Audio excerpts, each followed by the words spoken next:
শ্রাবণ মাস দেবাদিদেব মহাদেবের মাস। শ্রাবণ মাসের চতুর্থ ও শেষ সোমবারে এই বিশেষ ফল ও ভোগ অর্পণ করলে হয় সকল মনস্কামনা পূর্ণ। নমস্কার বন্ধুরা, আমি সুচরিতা সবাইকে স্বাগত জানাচ্ছি কিপ গ্রুমিং চ্যানেলে। বন্ধুরা, আশা করছি ঈশ্বরের আশীর্বাদে প্রত্যেকেই ভালো আছেন এবং সুস্থ আছেন। চলছে শ্রাবণ মাস। আমরা প্রত্যেকেই জানি যে শ্রাবণ মাস দেবাদিদেব মহাদেবের ওপর সমর্পিত। বছরের মাসগুলির মধ্যে শ্রাবণ মাস এবং সপ্তাহের দিনের মধ্যে সোমবার দিন দেবাদিদেব মহাদেবের দিন। তাই শ্রাবণ সোমবারের গুরুত্ব আরও বিশেষ। এই বছর অর্থাৎ 2024 সালে আমরা পেয়েছিলাম শ্রাবণ মাসের চারটি সোমবার। তার মধ্যে থেকে পার হয়ে গেছে 3টি সোমবার এবং সামনেই আসতে চলেছে শ্রাবণ মাসের চতুর্থ ও শেষ সোমবার এবং এই বছরের সর্বশেষ সুযোগ।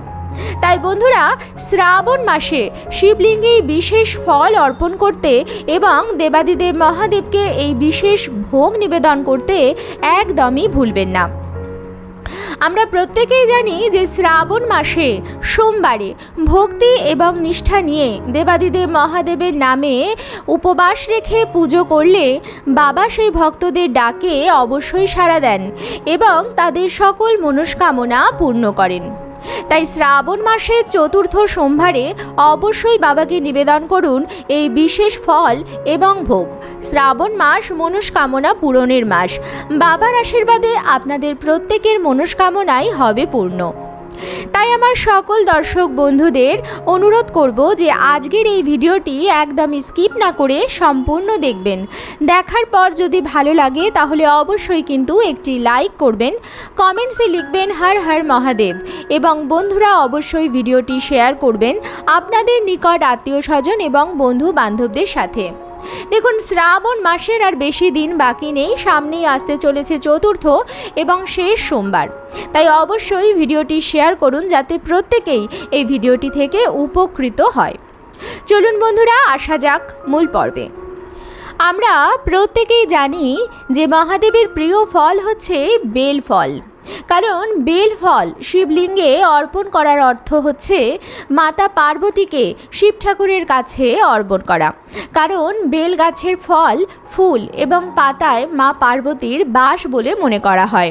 তাই শ্রাবণ মাসে যদি একটি সোমবারেও আপনারা বেল ফল শিবলিঙ্গে অর্পণ না করে থাকেন তাহলে অবশ্যই শ্রাবণ মাসে চতুর্থ ও শেষ সোমবারে শিবলিঙ্গে শিব ঠাকুরের সবথেকে প্রিয় ফল বেল অবশ্যই অর্পণ করবেন।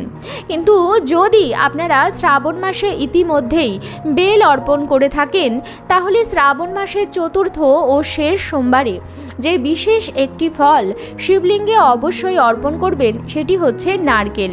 হ্যাঁ বন্ধুরা, তবে নারকেল ফাটিয়ে তার জল শিবলিঙ্গে অর্পণ করবেন না। নারকেল আপনারা অর্পণ করবেন গোটা ফল হিসাবে। কখনোই ভাঙা বা অর্ধেক করা নারকেল শিবলিঙ্গে অর্পণ করবেন না। তার কারণ হচ্ছে শিবলিঙ্গে কখনোই কোনো ভাঙা জিনিস অর্পণ করা উচিত নয়, এর ফলে হিতে হয় বিপরীত। হিন্দু ধর্মের প্রায় সমস্ত দেব দেবীকে নারকেল নিবেদন করা হয়। নারকেল অবশ্যই পুজোর উপকরণের অন্তর্ভুক্ত। নারকেল ছাড়া প্রায় সমস্ত পুজোই অসম্পূর্ণ। পুজোয় কেন নারকেল নিবেদন করা অত্যন্ত গুরুত্বপূর্ণ, চলুন জেনে নেওয়া যাক।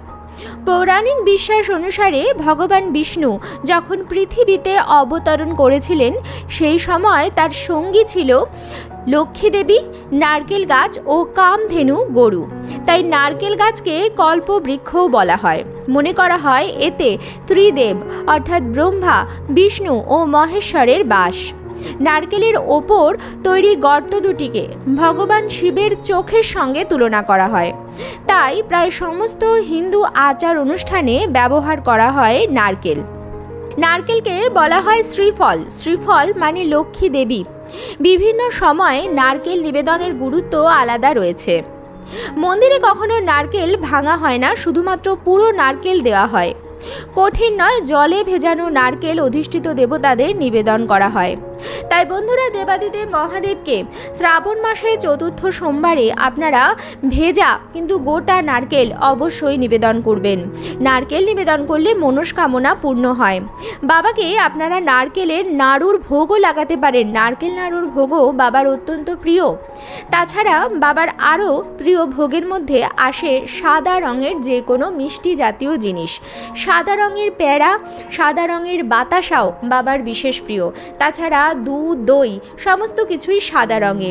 বাবার সাদা রং অত্যন্ত পছন্দের, তাই শিব ঠাকুরের ভোগে সাদা রঙের প্রাধান্য বেশি। যদি আপনারা নারকেল নাড়ুও ভোগ হিসাবে নিবেদন করেন, তাহলে সেটি সাদা রঙের নারকেল নাড়ু বানাবেন। অনেকে বলেন শিব ঠাকুরের প্রিয় ভোগ হচ্ছে ক্ষীর, কিন্তু যদি বন্ধুরা আপনারা শ্রাবণ মাসের চতুর্থ ও শেষ সোমবারে ক্ষীর অর্পণ করতে চান, আপনারা প্রসাদ হিসাবে সেটি গ্রহণ করতে পারবেন না, কারণ ব্রত উপবাসে কখনোই অন্ন গ্রহণ করা চলে না। তাই আমি বলবো যে শ্রাবণ মাসে বাবার অত্যন্ত প্রিয় ভোগ পঞ্চামৃত আপনারা নিজেরা বানিয়ে শিবলিঙ্গে অর্পণ করুন এবং ভোগ হিসাবে গ্রহণ করুন।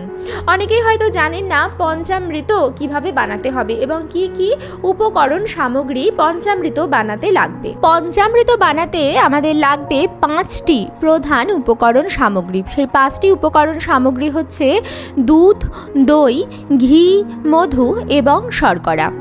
বন্ধুরা, এই 5টি উপকরণ সামগ্রী একত্রে মিশালে তৈরি হয় পঞ্চামৃত, যেটা দেবাদিদেব মহাদেবের সর্বাধিক প্রিয়। এই জিনিসটি দিয়ে অর্থাৎ পঞ্চামৃত দিয়ে শিবলিঙ্গ অভিষেক করলে জীবনের সমস্ত বাধা বিপত্তি দূর হয়।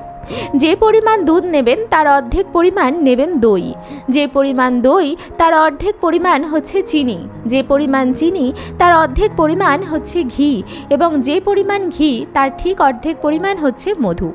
এইভাবে সমস্ত কিছু একসঙ্গে মিশিয়ে তৈরি হয় পঞ্চামৃত। এই মিশ্রণটি ভালো করে বানিয়ে ওপর দিয়ে আপনারা দিতে পারেন সিদ্ধি পাতা, যেটা মহাদেবের অত্যন্ত প্রিয় পাতা। শিবলিঙ্গে সিদ্ধি পাতা অর্পণ করলেও মহাদেব অত্যন্ত প্রীত হন। এবং যদি আপনার বাড়িতে কেউ দীর্ঘদিন ধরে অসুস্থ থাকেন বা চিকিৎসার পেছনে প্রচুর অর্থ ব্যয় হয়, তাহলে এই পঞ্চামৃতর মধ্যে সামান্য পরিমাণ কালো তিল মিশিয়ে দিতে পারেন, অত্যন্ত ভালো ফল পাবেন। তারপর শ্রাবণ মাসের চতুর্থ ও শেষ সোমবারে শিবলিঙ্গে এই মিশ্রণটি, পঞ্চামৃতর এই মিশ্রণটি অবশ্যই অর্পণ করুন। যদি সম্ভব হয় কোনো শিব মন্দিরে গিয়ে এই পঞ্চামৃতটি নিবেদন করুন শিবলিঙ্গে। দেখবেন আপনার সকল মনস্কামনা পূর্ণ হবে, জীবনে শান্তি আসবে, সুখ সমৃদ্ধি আসবে। এবং শ্রাবণ সোমবারে আমরা সাধারণত উপবাস রেখেই মন্দিরে যাই এবং শিবলিঙ্গে জল অর্পণ করার পরেই কিছু গ্রহণ করি। বন্ধুরা, শিবলিঙ্গে পঞ্চামৃত অর্পণ করবার পরে আপনারা ভোগ হিসাবেও পঞ্চামৃত গ্রহণ করতে পারেন। উপবাস ভঙ্গ করবার জন্য পঞ্চামৃত সেবন করাও অত্যন্ত ভালো। তাই বন্ধুরা, শ্রাবণ মাসের চতুর্থ শেষ সোমবারে আপনারা শিবলিঙ্গে অবশ্যই পঞ্চামৃত দিয়ে অভিষেক করান এবং পঞ্চামৃত ভোগ হিসাবে অর্পণ করুন এবং পরবর্তীকালে উপবাস ভাঙার পর আপনারা পঞ্চামৃত প্রসাদ হিসাবে গ্রহণ করুন।